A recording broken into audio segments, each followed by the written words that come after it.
Assalamualaikum,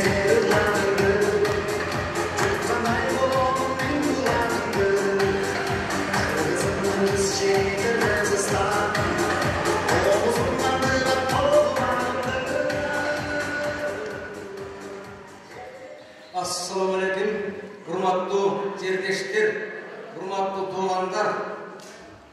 Бүгінгі байрамыңыздар менен барыңыздарды құттықтаймыз. Бұл жерде бүгін сіздерге өнерлерін, шығармашылықтарын тартулағаны келген тоқтоғұлдық туғандардың атынан сіздерге ысық салам. Эми ушундай жакшылыкай күн болуп турат. Чынында кыргыздардын ичине кабак баштары ачылып, мекенибизде, өлкөбүздө кичине тартипке келе баштады. Кудай буйрса. Бир эсептен көңүлүбүз ошон үчүн ачык. Жүзүбүздөн күлкү болуп, кичине жүзүбүзгө кызыл жүгүрүп, кандайдыр бир ачуунун баары тартылгандай сыяктанып, жакшынакай болуп турган кез. Барыңыздарга ийгилик, барыңыздарга ден соолук, үй бүлөңүздөр менен, жеркече азат болгон элибиз менен аман болуп барыбыз. Баарыңыздар ойлогон ой иштериңиздерге ийгилик калып, баары максаттарыңыздарга жетиңиздер. Ар дайым ушундай алыс жерде жүрсөк дагы кыргыздын калка салттын өркүүсүн унутпай, элге ушу кыйналып, кысталып иштеп жүрген элибизге тартуулап туралы деген маданият кызматкерлеринин ошонун ичинде таланттардын эмгектери ишке аша берсин. Баарыңыздарга ийгилик каалайбыз, ден соолук болуңуздар. Анан бүгүнкү токтогулдун торгойлору, шайыр аталарына дагы чоң ийгиликтерди каалайбыз. Бардык тараптар ийгиликтер жылы болуп, жакшы бийиктикке жете бериңиздер.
Мигранттардын жалпы эле ушул үмүттөрү аткарылды деген ойдобуз. Ошондо дагы ар эмеден өзүңүздөр дагы көрүп турасыздар. Мына биздин эжелерибиздер айтып кеткендей тартипти бузбай, жакшы көңүлдүү, жакшы маңайда, жакшы көңүл тартып кеттиңиздер.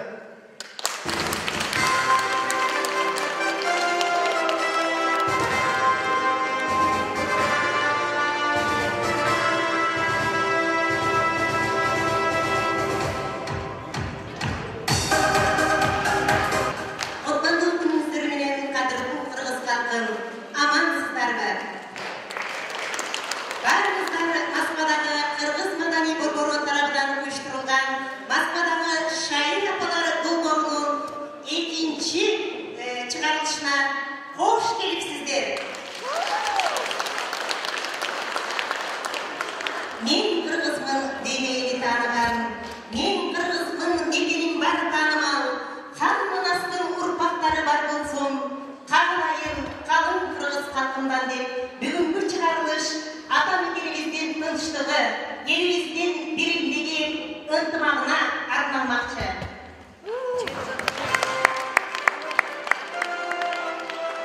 Урматтуу куярмандар, андемесе бүгүнкү эксперттик топтун курамы менен сиздерге тааныштырып өтөйүн. Эксперттик топтун төрайымы Кыргыз Республикасынын Жазуучулар союзунун мүчөсү, көптөгөн ыр жыйнактардын автору, акын Мөлбулак ири эл аралык микрофинансылык компаниясынын кыргыз тили бөлүмүнүн башкы редактору Өмүралиева Зарыл Акышевна эжебиз.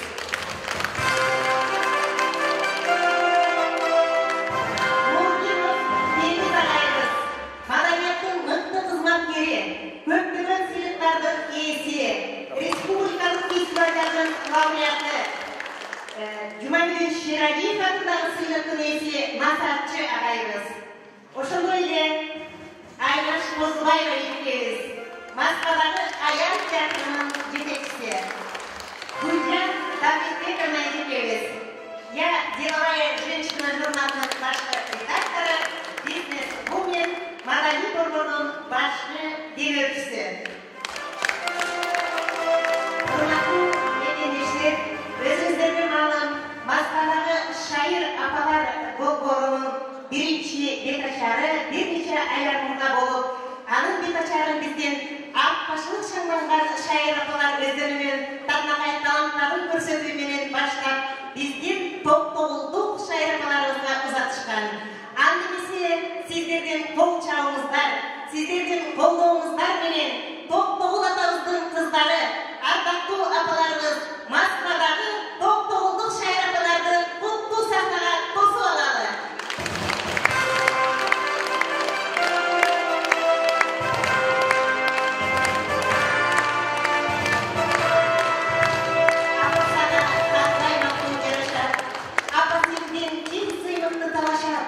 Апам менен теңдеше албайт эч бир жан, бардык мактоо апаларга жарашат. Андемесе бүгүнкү кечени биздин топ-тогулдук шайыр апалар ата мекенди даттаган топ-тогул деген чыгарма менен башташмакчы.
naşı sana.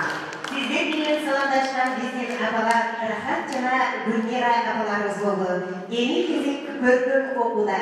Тоқтоғұлдың атақты апаларымызды даттаған көркем оку.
Mikrofonga жақын келгиле. Бардығы ашық болған, алдыңа тізе бүгіп башылыққан қаншаларды бейбалу бір қарашын жолдықтап басып қойған. Сіз басқан садал жолды басалмақ емес көбі. Сізге дам, сізге ұрмақ, орынды іші өзі. Керілген жансыз өзі, кенері түшінігі. Ақылы айчап жыған, іштесе ежем өзі. Ақлай Бекманжан ағам. Көрпөкті маңдай жүректі, ешідей болып, түйрейде қиял бұл қанша өтті. Бағынған үнгі өзінен, көз açқан бұл көбімменен, Анаш Қадырова, сыймызданам, мен сізменен, Анаш Қадырова едіңіз. Жарқырап күнгөй, жарқылдап жүрген екен, шарқылдап шыққан үніңді сенің берекең, тоқтоғыл іші өлеріменен тамылған, ырчысы сіздей таланттар жашайып елменен, бізгеле емес жалбырге қырғыз сыймығы, бар болчу ece аман есен жүр елменен. Шақыратай болайыз. Оқу күші барына жақын елең, Урматсыға бөлінген ақын ең. Арамызда жанда бір жаралған, Арулықтан бүккен бір асыл елең. Ажарың бір келішкен ақыл менен, Атындағы жарашқан сатын менен, Жөп-жөлігөй қыз бір қызы тоқтоғылдың, Татып біле атына ақын деген.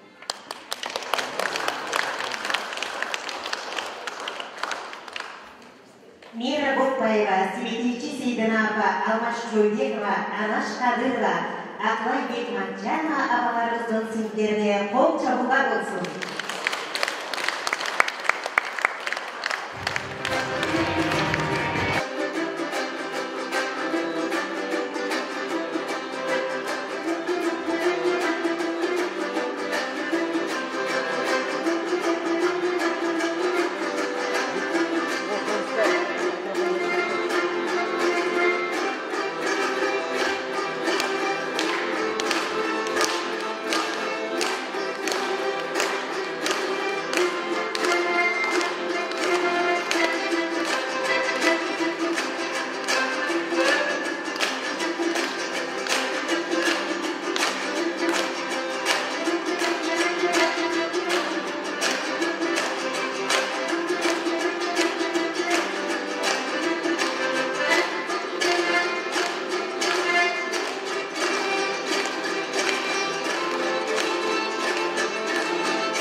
Şimdi canımını koymadım.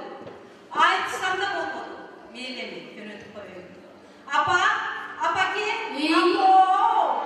İyi. Aytkanına koyayım.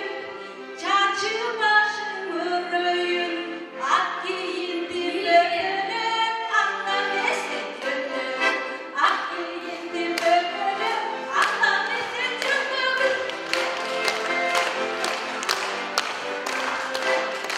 Anda karap buradayım, bakıp bir ırdayım.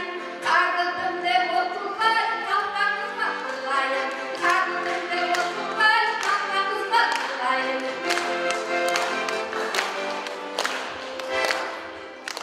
Hırır saldığındıma, bilip mi oturamı.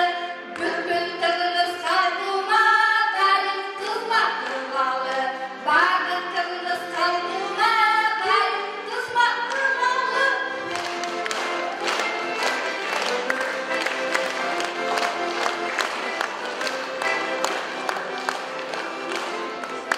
Kaliteli barkomuzda Gürgin Acıman Cenci Apaga kol çalılar olsun.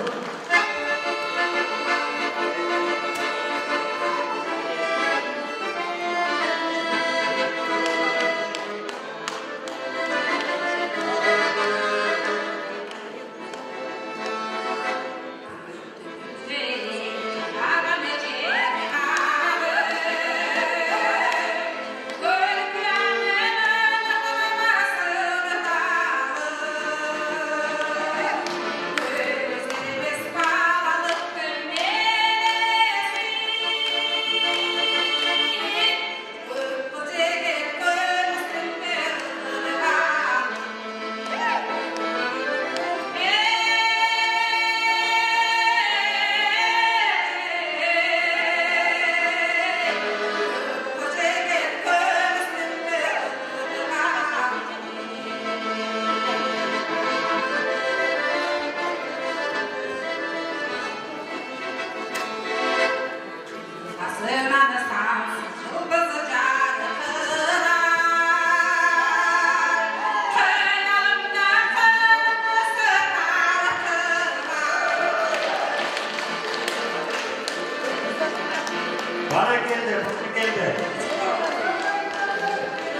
açılıp dağınan kız elinden dağdırman astı kaşların koşkun çatır havası bakay koşuyor altında жүргөн başkı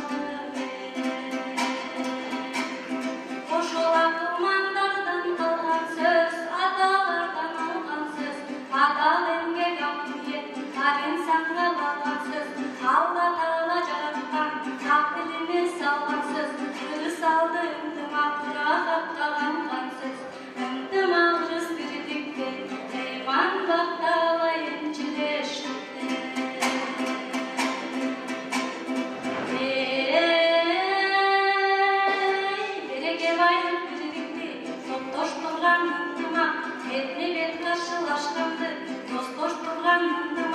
Haqiqatni chimdiqni o'xshash turgan undima Yaxshilikni quvonishni jannat biri жүргөн undima Jashqarga birindik armab biri жүргөн undima Jamandikni janiman o'shol ayda biri жүргөн undima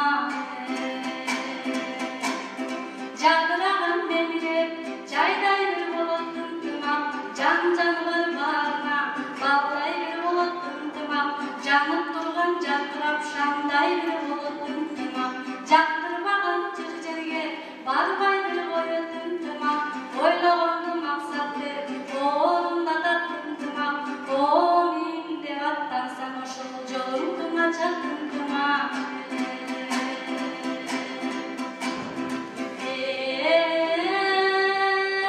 Undimag'ing jo'q jerde imonsiz ishing jaribay Irbagan jaram ayıkbay Ketip bağın tayızday Isık dost yoldaş alыстay Ынтымақ жақшы, мүт жақшы Ынтымақ жұрт жақшы Қатырлашқан хал жақшы Адалдымат сал жақшы Қайратман ішке жаш жақшы Арадан көрің ақ жақшы Қашамдардан бат жақшы Қамчыға толық сап жақшы Қарыны тоқ қайры жоқ Қалчығаса жап жақшы Қалты бегіз башқарған Қалыс ұлық баш жақшы El jerim gülden össekem, oşul en atalar aytmakçı.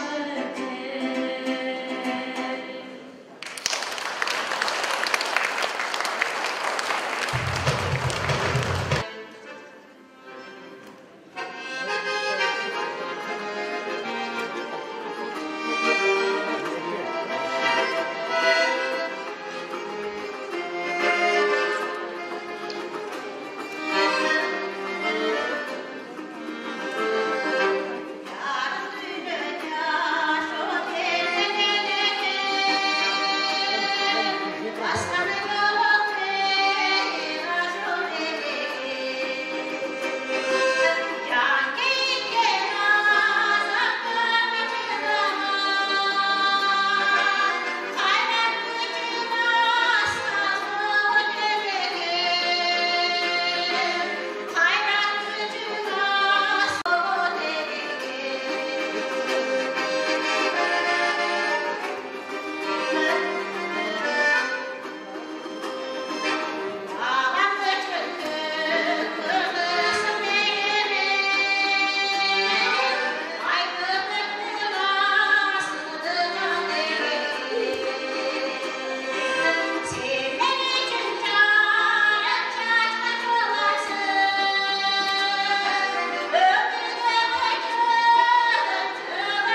боз үйдүн үстүндө туурдугун байлаганга, уктарын байлаганга, боз үйдүн боолоруна иштетилген. Андан кийин бунден дагы жеп түйүп кийсе болот, носкилерди түйсө болот, өрмөк кылып туруп, таар кылып, астына салып отурушкан илгери аталарыбыз, энелерибиз. Анан бул жүндөн да ийрилет, пахтадан да ийрилет. Пахтадан да пахта жип кылышып, илгери сонун кылып, мичке, жоон, ар түрдүү керектер жараткан кылып ийрип, анан иштетишкен. Эми азыраак иштетип калды, бүт нерсе фабрика заводдор көп болуп, магазиндерге чыгып калды көп нерсе. Анан бул ийгибизди биз дагы муну иштеткенде жанагы шырдактарды дагы басып, жөрмөп, ушундай иштерге да иштеткенбиз. Калпактарга иштеткенбиз, немелер менен. Анан башыбызга дагы бүт түрдүү нерсеге бул ийик иштетилген. Десек болот да. Ошон үчүн бул ийигибиз бизге азыр деле иштетебиз, аны көп иштетпейбиз да. Ошо бул жүн дагы эки түр болот. Күзгү жүндөр көбүнчө кийиз кылынат, кыскараак болот дагы, болот. Анан узун жүндөр болот. Бул узун жүндөрдө жүндү тытып, анан монтип тоголоктоп алып, ылайыктап бекитип алып, анан монтип сотуп кийиси. Bundan жолуктарды түйүп салынганбыз, жепирлерди салынганбыз, даже чыгып кардиган плащтарды дагы жүндөрү турабыз да. Бул ата бабадан келаткан ийик.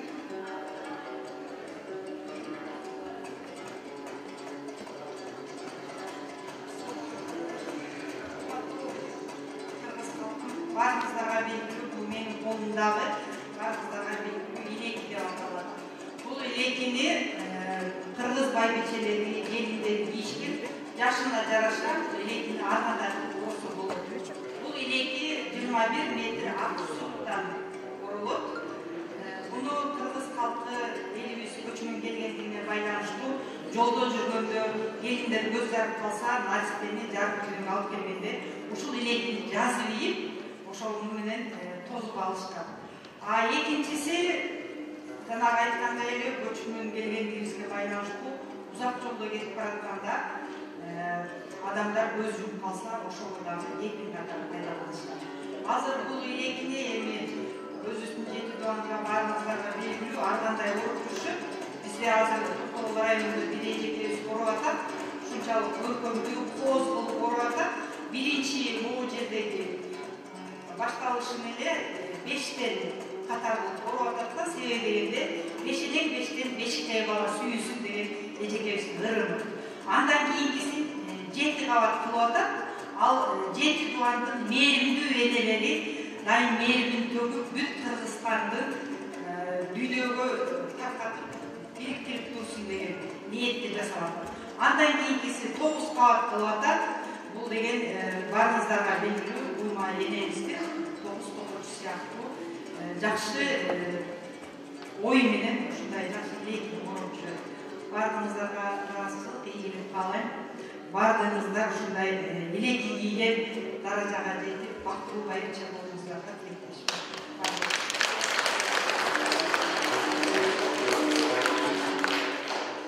Саламатсыздарбы? Мен дагы колумда ийик турат, апаларыбыз колдонгон. Бул апабыз айтып кетти, мен кошумчалык азыраак айтып коеюн. Мен өзүмдүн эле апамды сагам нерсени айтайын. Апам илгери ушундай ийик менен ийрип, жанагы шалча деп коебуз, шалча согуп, ар бир кызга бизге белек кылып берген. Дагы ар кандай пактадан, жүндөн, көбүнчө күзгү жүндөн ийрилет. Ар кандай болот, пайдалуу болот. Анан жанагы чи да сокчу эле апамчы, жанагындай болот. Ошол дагы көп нерселер үйрөнүп чыгат, эже айтып койду. Кыскасы баардыгы пайдалуу нерсе.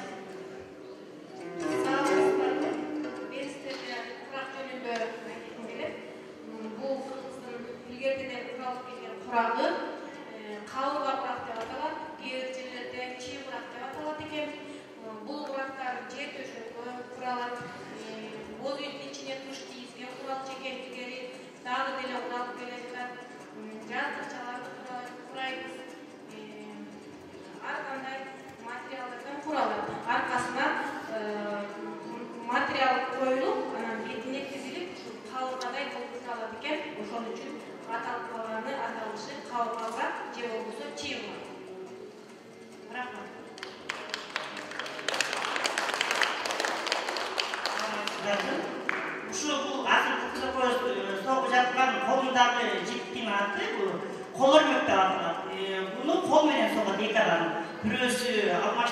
экинчиси калып турат.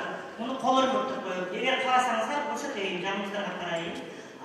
Бул көп нерселерге жарайт. Мисалы үчүн мына окшогондорго жарайт, ботинка боолорго жарайт, илгеркилер чачкакка жараткан көп нерселерге жарайт. Бунун аты кол өрмөк.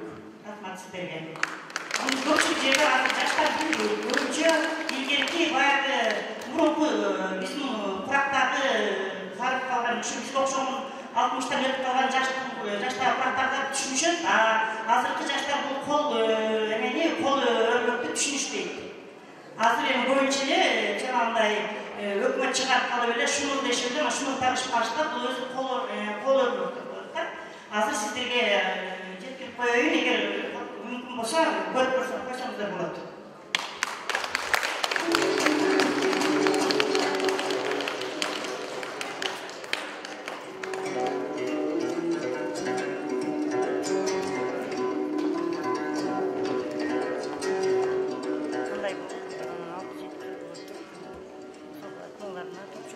Балама атқарушы Зейнегүл Рысбаева.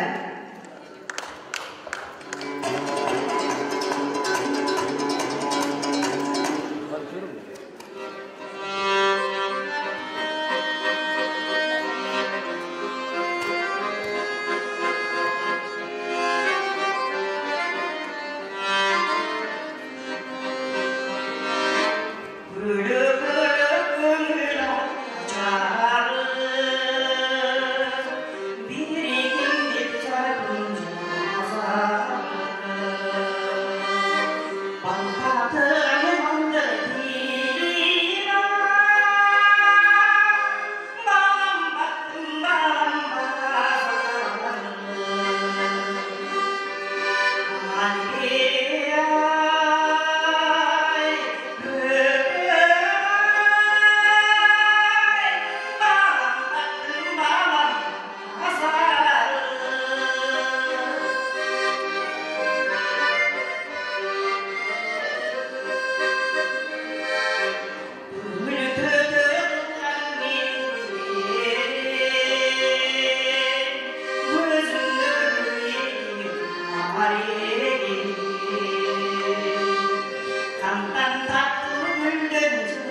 Bayrede apalarga mo'ljallangan bo'lsin.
Yaxshilar mana.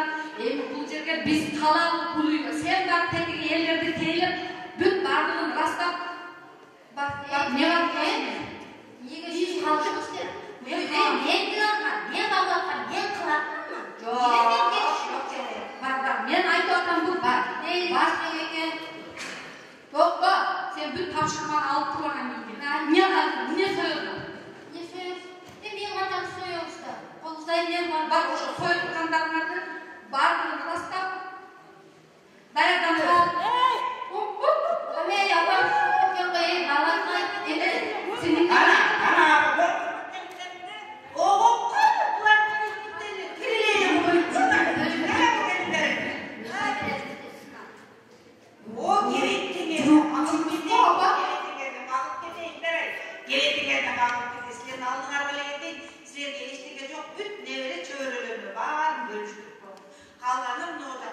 Kıskaça maksatı jönündө ayta keteyim.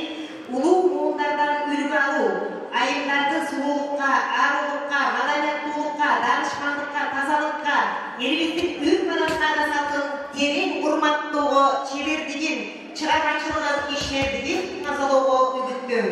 Улуу муундардан аткаруусунда улутулуп бараткан ыр-би дастандарды жаштарга үлгү катары даразалоо. Азыр кезек сиздерге Kaada Sat, Kırgızdın Kaada Satların көрсөтүшөт апаларыбыз.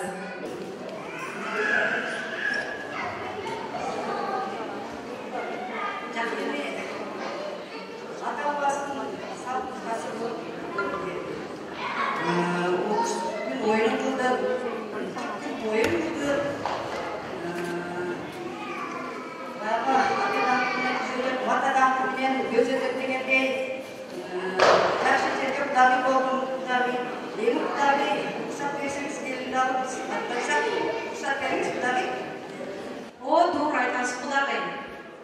Қызыңызды ұзатап мезгілде жетті оқшын. Ай, келіңдер, қамылға көрділер, даяқты көрділер қызға. Құдағай, қызымды жөнөтүп жатып, апаларымыздың, енелеріміздің салатын олап, қызды жөнөтүп жатқанда, енелер қыздан өзөгінен шығару жөнөкөсін олап, сізге беруші аманатым бар еді. Сізге ошу аманатымды анда месе ұзатып қойойын. Çıqqanыңыз чийден чыгары дегендей, қызыңыз сізге барған жерінен бақыттап, жақсы, имандуу, білөө болсын.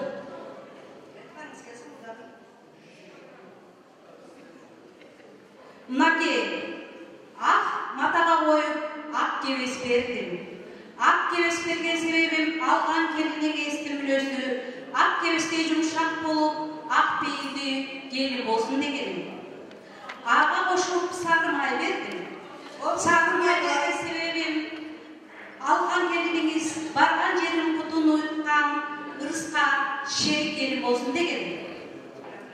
Ağa koşup arça verdim. Arça verdiği sebebim baldarımızın ömrü arçaday uzun, yaşaları göktüğü olsun degenim. Emi Kudağay бұл аманатты алып, келініңізді отко кергесүй жөнөлгөсүн барғанда жазап, боорумузга тартып, жакшы келин болаңыз.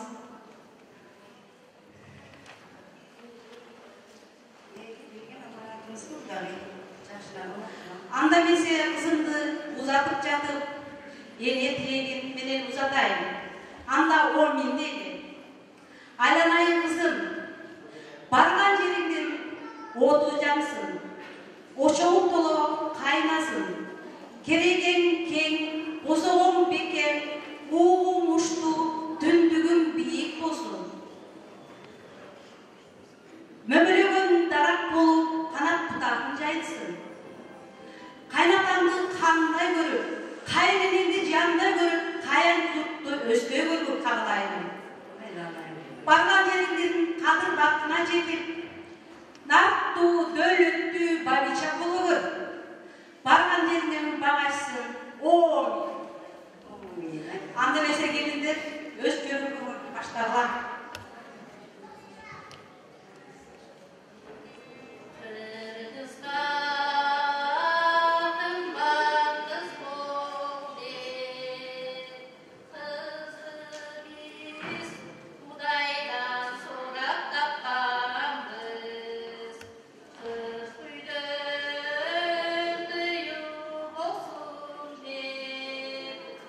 Biz kıyla bir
Башым экелдин ортосуна салган көпүрөсү бекем болуп, түбөткө бактылуу болсун. Амин.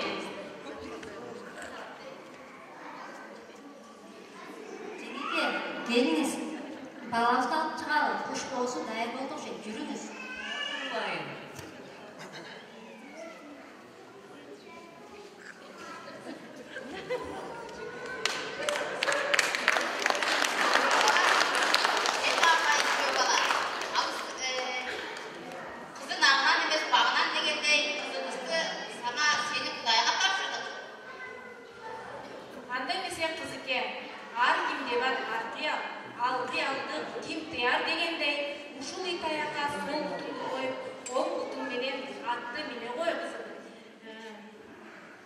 Анча-мынча ит кыялдарың төпүнүңдө калсын эми.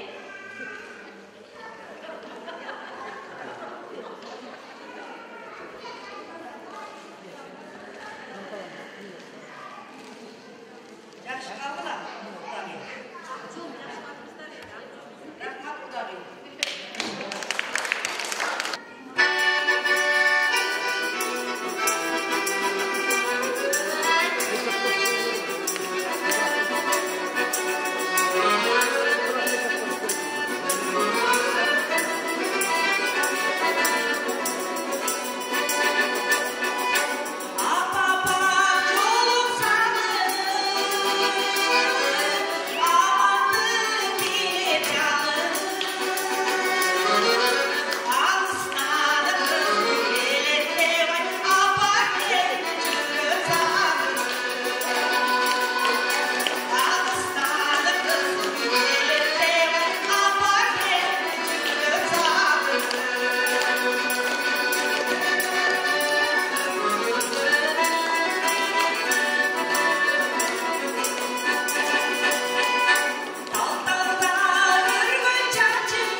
көпірөңөргө тийбиле.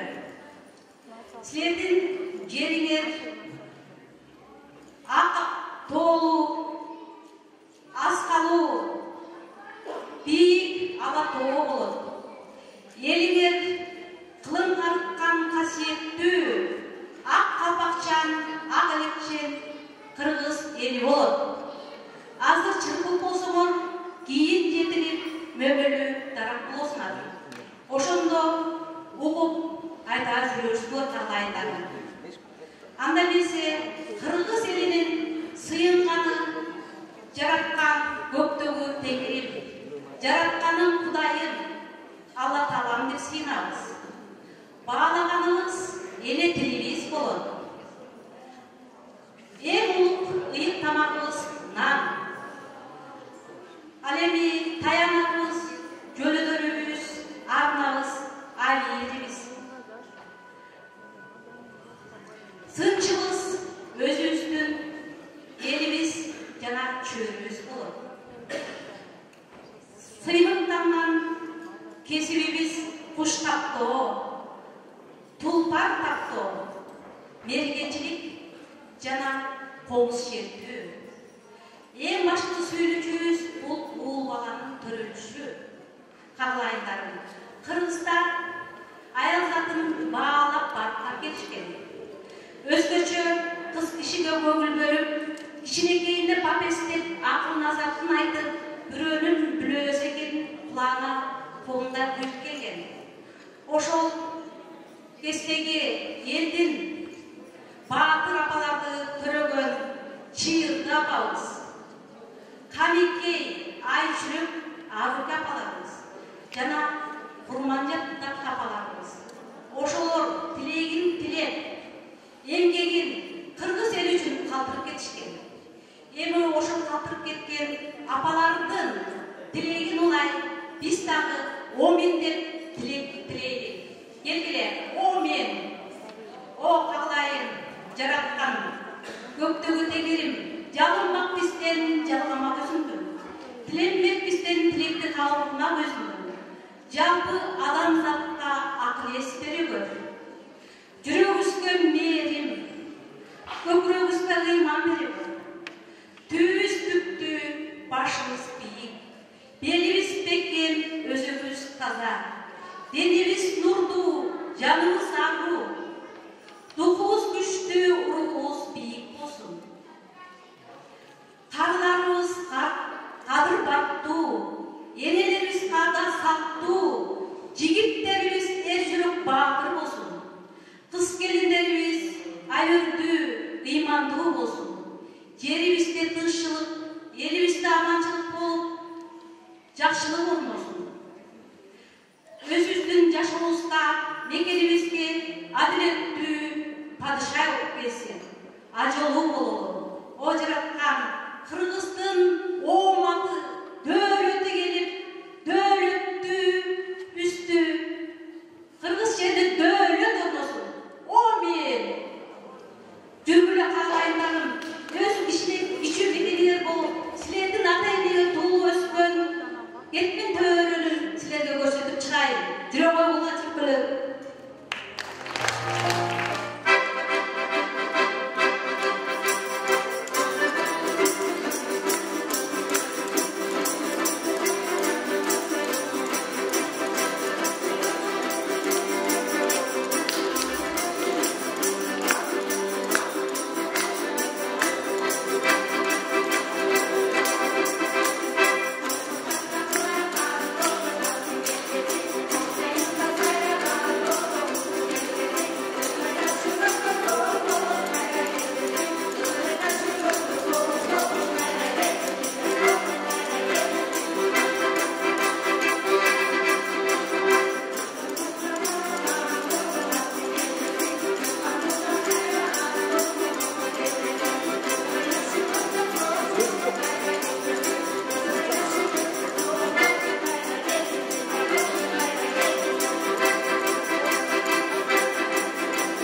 Kamçıray dereligi sütüm menen, talpıntıp ak beşikte bakkan inem, sütüngö merimine mandıratkan, mаңдайда менин батпас күнүмсүң сен.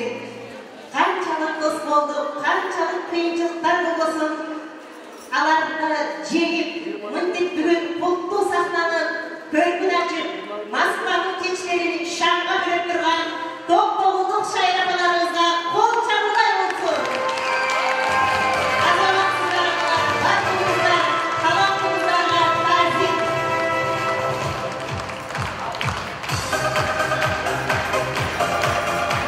Биз сынактын салты боюнча кийинки кезекте, кийинки чыгарылышты токтогулдук шайрапалар сынадырган биздин мейман апаларыбыз, таанышкан таластык ардактуу апалардын өкүлдөрү келип отурат.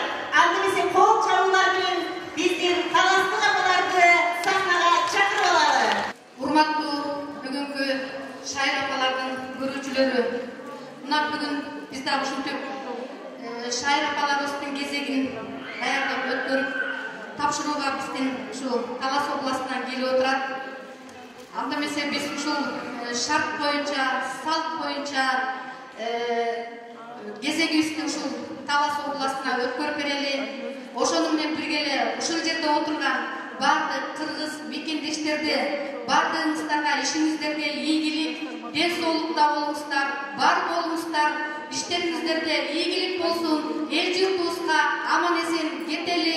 Андан кийин таластык бир кылгандар, сиздер дагы ушу биздердин аркабыздан бизден кийинки шайрапаларды улап, дагы ушу биздин бардык республиканын областтарына, райондоруна өткөрүп бересиздер деген ишеничтебиз.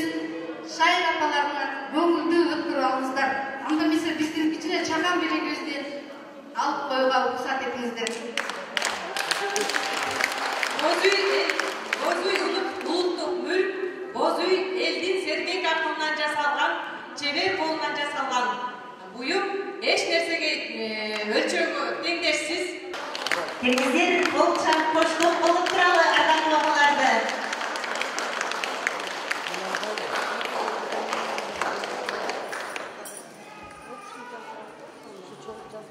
Саламатсыздарбы, урматтуу Москва жергесиндеги биздин бир туугандар. Бүгүнкү күнү Тоо булбулу Токтогулдун жеринен келген биздин сыймыктуу шайрапаларыбыздын нускалуу, өрнөктүү, бизге көп тарихилык маанилерди берген жакшы, мыкты, көрөңгөлүү өнөрлөрүн көрдүк. Ушул биздин ардактуу шайрапалар сиздерге бекем ден соолук, узун өмүр, үй бүлөлүк бакыт каалайбыз. Секелек кыз болгонсуздар, келишимдүү келин болгонсуздар, эми мынтип байбиче болуп, оңой көтөрүп, омурткаңыздарды сыздап, уул кыздарды төрөгөнсүздөр. Бешикке салып, алдейлеп, бөбөктүн эле бешигин терметпестен, ааламдын бейпил бешигин терметкенсиздер. Эми келечекте мынтип чоң эне, тай эне болуп, кайын эне болуп, кудагый болуп төрүп отурган кезиңиздер. Мына ушундай күнү бөлөк жерде, бөлөк элде жүрсөк дагы өз каада салтыбызды таштабай, эне деген ыйык катты бийик көтөрүп, ушинтип Москвада бизге жакшы салтанаттуу, жакшы бир ызат сыйларды, жакшы бир өнөрлөрдү көрсөткөнүңүздөргө биз чексиз ыраазычылык билдиребиз. Анан дагы хан манастын тугуму Талас жерибизден, Чыңгыз атабыз чыккан Талас жергебизден келген шайрапаларга, мана Каныкей апабыздын, Айчүрөк апабыздын туусун өйдө көтөрүп, ошол отуруп жолун улап жүргөн бизге окшогон шайрапаларга кезекти узатканыңыздарга терең ыраазычылык билдиребиз. Жана дагы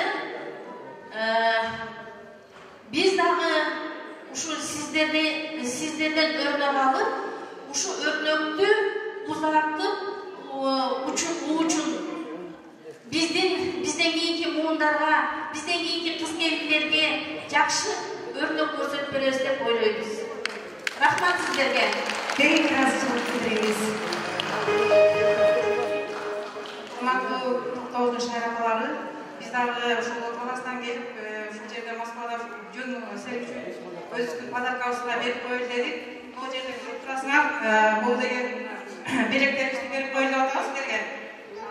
Билесиңер, Токтогул Сибирге барып, ошол жакта жатып, айрыма басым экен деген бир эстелик, дайыма ушул бизден Таластын несинен эстелик берип, ушу атайын сиздерден Сибирден келген атайын ушул Токтогулду эстелик үчүн дегенде ушуну силерге тапшырып койгонго ниеттеттик. Күнүңүздөр менен урматтуу биздин бул жерде отурган күйөрмандар, биздин жюринин составы жана ошондой эле бүгүн этникалык биздин Токтогул жергесинин шайыр апалары баарыңыздарга салам жолдойм. Аламды жарык кылган күн нурундай, күн сымал нурун чачкан апалар асыл заттар, барлыгын күйүп бышкан, кышты да жаздай кылган, бакытка бал тамызган, эч кимге теңдеш болгон апалар эң кымбат бүгүнкүдөй жаркыраган. Урматтуу биздин Токтогул жергесинен келген этникалык фольклордук шайыр апалар группасы сиздердин бүгүнкү элдин жүрөгүнө жакын кылып, бардык каада салттарды көргөзүп, өзүңөрдүн маданиятка болгон шыңыңарды, жакшылыкка шайыр болгон өркүңөрдү, биздин изертеден келген комуздарыбызды, оз комузду жана башка биздин аспаптарыбызды ойноп, элдердин көңүлүнө жакшылыкка шайыр маанай кылганыңыздар үчүн биз таазим кылабыз. Ошондой эле биздин Талас жергесинде сиздер ошол биздин шайыр апалар учун улаасында бизге тартылып аткан кезекти биз дайыма жүрөгүбүз менен, кубанычыбыз менен кабыл алдык. Азыркы бүгүнкү күндө мынакей күз күрөш дегендей биздин ааламыбызда баары бышып жетилип турган мал. Ошондуктан биздин шайыр апаларыбызга мындан ары күч кубат берип, дайыма өңүңүздөргө жарык берип, жаштык берип, ден соолук берсиндер, сиздерге ошол Талас жергесинен келген мөмө жемишибизди тартууладык. Дүйнөнүн тимени, үйдүн куру апаларыбызга кол чабуулар болсун. Колдоп туралы.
мүчелеріне берейін, сіздерді сахнаға шақырамыз.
Себеби биз профессионал артисттер эмеспиз, биз мигранттарбыз, иштегенди келгенбиз. Ошого карабастан өзүбүздүн маданиятыбызды алып жүрөбүз деп, ушуну көтөрөбүз деп, жапа-турма ар кандай иш-чараларды уюштуруп атабыз да бардыгыбыз биргеликте. Мен айткым келет, буларга терең мындай ыраазычылык билдиргим келет биринчи очередь. Жана тазим этким келет ушундай акыбаларда ушундай убакытты таап, ушинтип биздин алдыбызда ушундай чыккан концертти даярдаганында. Эми баягы дос күйдүрүп айтат дейт да, баардыгы жакшы болсун деген ойду айтабыз да, же көрө албай, же бере албай, биз деген революция кылып аткан жерибиз жок да беги, туурабы?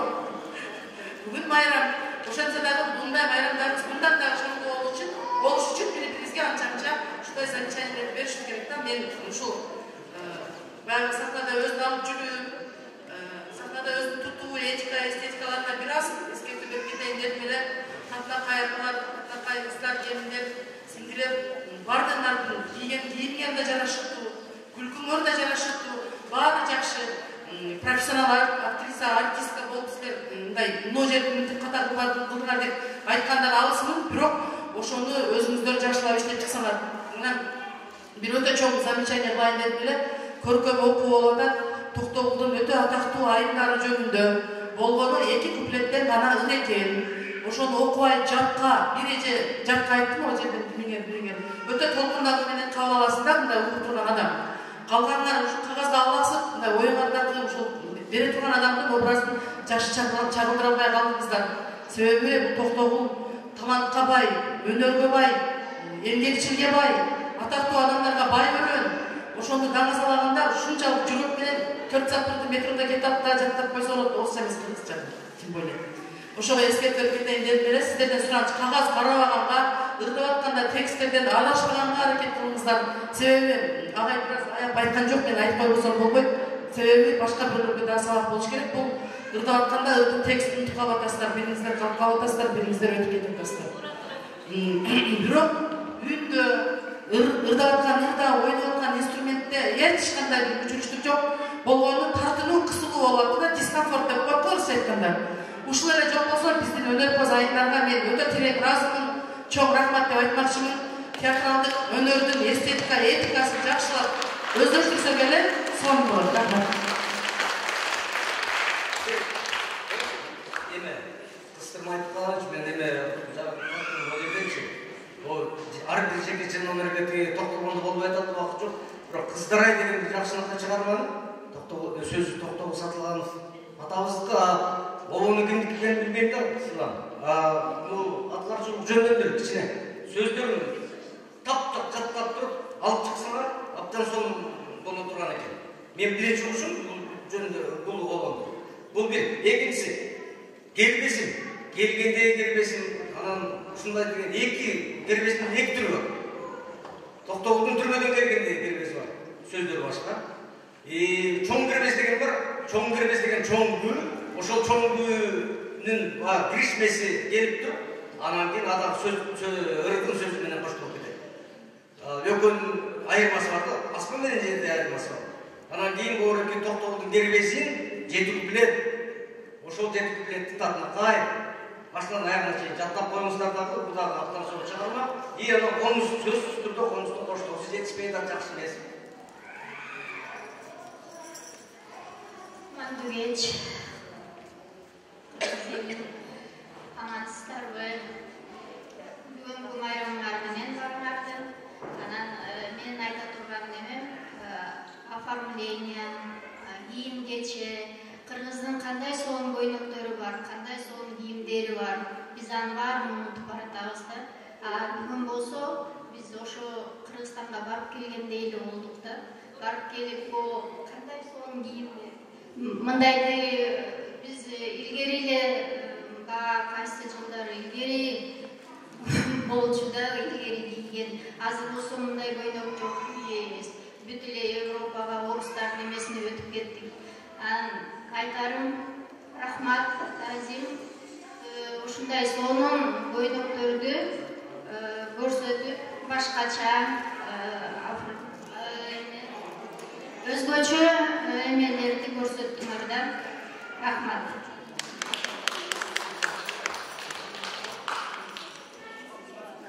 Той да болот, тойдун эртеси да болот деп мына жыйынтыкка келдик. Калыстардын каралыгы, капчара калыстыгы өтө оор. Аны жон терибиз менен сезип, силер рахат алып отурсаңар, биз ар бирине баа берип, ар бирин кылдап карап, мына менин алдымда сүйлөп кеткен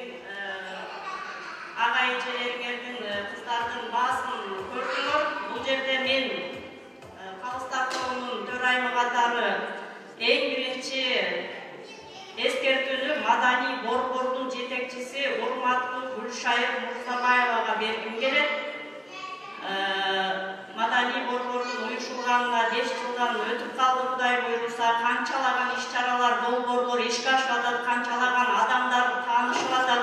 Ушул сенин чыгарган долбоорлордун аркасы менен канча деген коом уюмдар түптөлүп, кыргыз диаспорасы канатын эңири жайып атат.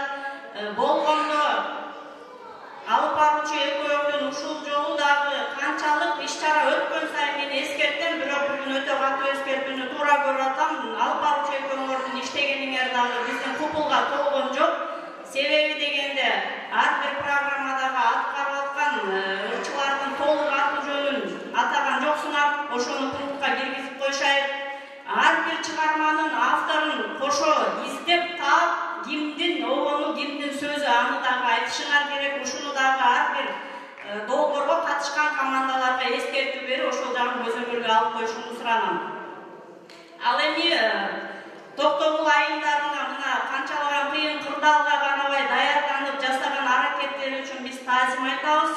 Теңиз агай айтып кеткендей, булар эл артисти же болбосо дасыккан таланттар эмес, бизге окшогон эле, сиздерге окшогон эле карапайым эмгекчи мигрант, бирок ошентсе дагы аракетин көрдүк. Тартылуу болду, жаңылуу болду, ырларын жаттабай келиптир, анын баарына сынды айтты. Менин эми финалга төртөөбүз талашып тартышып атып, азыркы силерге тартуулаган ар бир номердин ичинен кылдат тандап, 5 номерди тандап алдык. Шайыр апа долбоорунун башында да айтып кеткенбиз, канча команда катышат, ар бир командадан 5тен эң мыкты деген номерди тандап алып туруп, анан бардык коомдор силерге талантын тартуулап бүткөндөн кийин финалга чыгат. Ошол ар бир команда 5тен номер менен чыгат. Ошондо анан 1-чи, 2-чи, 3-чү орунду калыстарды мындан чоң залга алып туруп, жалпы элдин сыноосуна коебуз дагы 3 орунга байгет тапшырылат. Өткөндө ак башы айымдары 728 упай менен, өзүңөр билесиңер, келип көргөндөр болсо, менин сөзүмдү туура дейсиңер, ушунчалык шанга бөлөп артистизм, сахнада өзүн алып жүрүү, бардык жагынан шанга бөлөп өзгөчө маанай тартуулаган. Токтогул айымдары дагы жакшы аткарды, бирок тартылыштуу же кырдаал маанайларын чөктүрүп койду, ошентсе да аракет кылды. Эскерте кетерим, биз тандап алган номерлер чала болуп калды. Чала болгону менен финалга булар өтө дыкат иштеп, өтө аракет кылып, жакшы маанайда алып чыгат деп ишенебиз. Эмесе финалга тандалган номерлер хор, Токтогул эли жерин даңазалаган хорду кайрадан иштеп чыксаңар, силерден суранат элек айымдар. Бириңер жаттасаңар, бириңер жаттап атсаңар, бирок бул обязательный номер. Ар бир команданын эл жерин даңтаган хору конкурста финалга катышат. Экинчи тандалган номер жаштар маршы күү, аны да Теңиз агай айтып кетти, комузду ушунчалык кагып чертесиңерби, чаап чертесиңерби, ал жагына да көңүл буруңуздар. Үчүнчү тандалган номерибиз Кайнене келиндин тамашалыгы, сөздөрүн өздөрү жазыптыр. Аткарууну театралдык кичине өнөрдү кошуп туруп шанга бөлөп койсо, бул дагы өзүнүн финалда жакшы упай алып берет командага деп ишенебиз. Анан жана да мен кечирип коесуңар, катып айтып койдум, Көл баянын аткарып аткан Мадиеванын Көл баяны, бул Токтогулдун тарыхы. Жанагы ГЭСти куруп атканда бардык Кыргызстанды электр энергиясы менен камсыз кылып аткан жерде, ошол жерде канча деген айыл суунун алдында калып кеткен. Ошолорду Көл баяны деп туруп Асанкалы Керимбаев өздөрүнүн агасы, ошол авторду да атабай койгонуңар өтө чоң минус силерге биринчиден. Асанкалы Керимбаев агайымдардын Көл баяны деген Мадиев аткарган жеке номер финалга илинди. Бирок көрүүчүлөргө эскертүү, силердин эмеңер менен 10 упайга илинбей 7 упайга илинип калды. Кулагына акча салып, бетин өбүй, бурун жаңы жүргөн күйөрмандар эскерге алып койгула, тартипти бузганыңар, силер минус кылып койдуңар анара Мадиевага. Анан 5-чи акыркы номерибиз Сезим издери Гүлмира Стампулова. Мына ошону менен калыстар тобу 645 деген жалпы упай менен Токтогул айымдарынын өнөрүн баалап берди. Финалга ушул номерлерди тандап берди. Биз тизмесин беребиз. Кудай буйруса, таластыктар дагы рахмат айтып бергениңерге, көп нерседен сабак алдыңар деп ойлойбуз. Силерге да ийгилик. Ал эми финалда эскертип кеткен биз тандалган номерди майынчыгар аткарып берет деп биз ишенебиз. Алып баруучу айкын кызыбызга дагы келип берген сиздерге дагы рахмат. Ынтымакта жакшынакай маанай тартууга берген апаларыбызга дагы бир дүркүрөтө кол чалып койсоңуздар. Рахмат. Урматтуу калыстар, сиздерге дагы терең ыраазычылык билдиребиз. Ал эми жалпы бүгүн катышкан токтогулдук шайыр апаларга сиздерге ыраазычылык билдирүү үчүн бүгүнкү токтогулдук шайыр апаларды уюштуруу тобунун жетекчиси Нургүл Эсеналиевага сөз беребиз.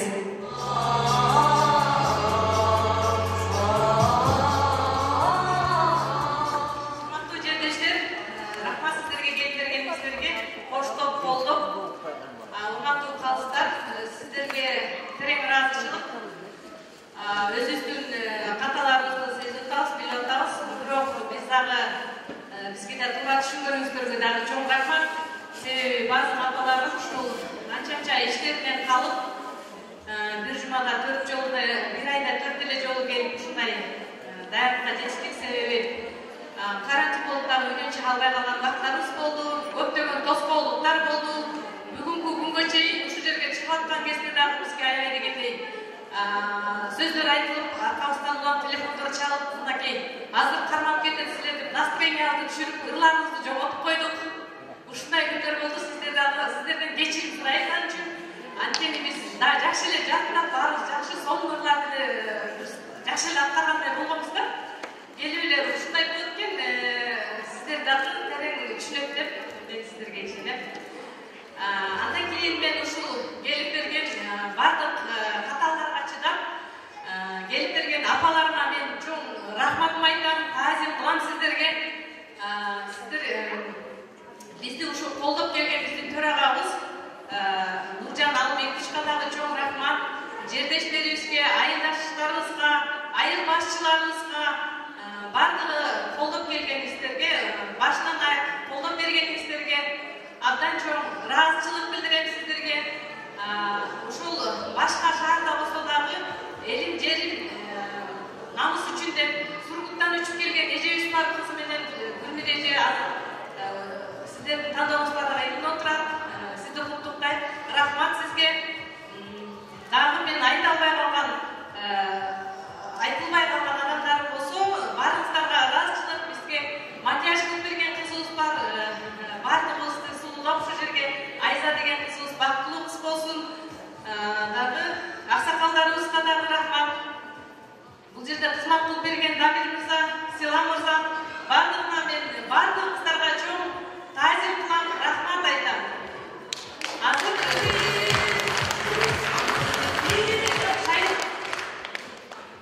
Мен апаларга бир аз ыраазычылыгымды билдирип коеюн. Эч капа болбой убакыт сонун болду. Сахнанын өзүнүн күчү бар экен, баары билет. Биз айткандай токтогул ушунча даярдык көрдүңөр да мен сахнага чыгып сүйлөгөндөн аябай уялам. Бар дагы айтып кетейин. Бирок ошого карабай чыгып атам. Силерди куттуктайм чын жүрөктөн, силерге тапшырдык эле. Мына биз бийинки программа менен чыктык эле. Ага караганда мына көп карантинге калып карагандай көп нерсе тоскоолдук болду. Все равно мына жакшынакай формаңар, эч капа болбогула. Биринчи билим болгон дегендей баардык нерсе кийинки финалга чыгып жакшынакай достук ынтымак менен өткөрүп алабыз деп ишенем. Чоң рахмат шайыр апаларга, жакшы аябай жакшы сөздөр, ушунчалык карантин убагында, ушундай пандемия убагында өсмүштөрдү таштабай, мына кыргыз элинде бүгүн жеңишке жете бери жеңиш болуп атат. Ошого карата сиздер дагы эң күч бердиңиздер. Жалпы баарыңыздарга рахмат. Убактыңыздарды бөлүп келип сиздер дагы ушунчалык маданиятты түшүнгөн адамсыздар. Баарыңыздарга терең ыраазычылык билдиребиз. Жалпы шайыр апалар чегизип нарисинеге буламытты, дайыма эмнеттен деле уламытты, чай ичип апа кайдастар колдо куурашкан каалаймын кыргыз элим баарларга кубанычты.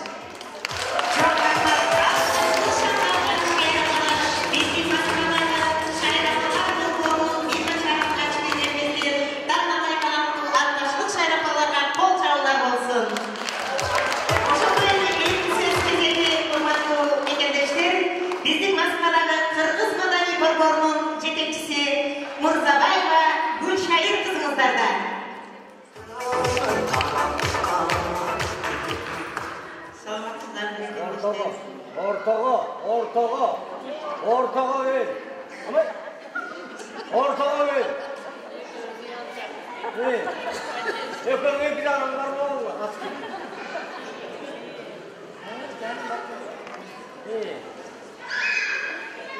Vakit çok da ek saat sürüyorsun. Çileği zamanında çok kutluyoruz. Gelip gelgen bakımlara rahmat. Bakım bir gün ayıp getirdi.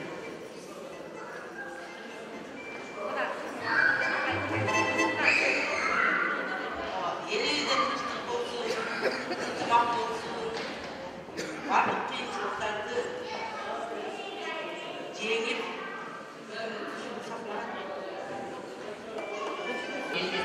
Çok rahmat. Hurmatlı yöneticiler, arbirimizden kadınlarına direkt razılık bildirmelerin Moskvadagi şair apalar sınavının 3. çağrılışında yoluşkanca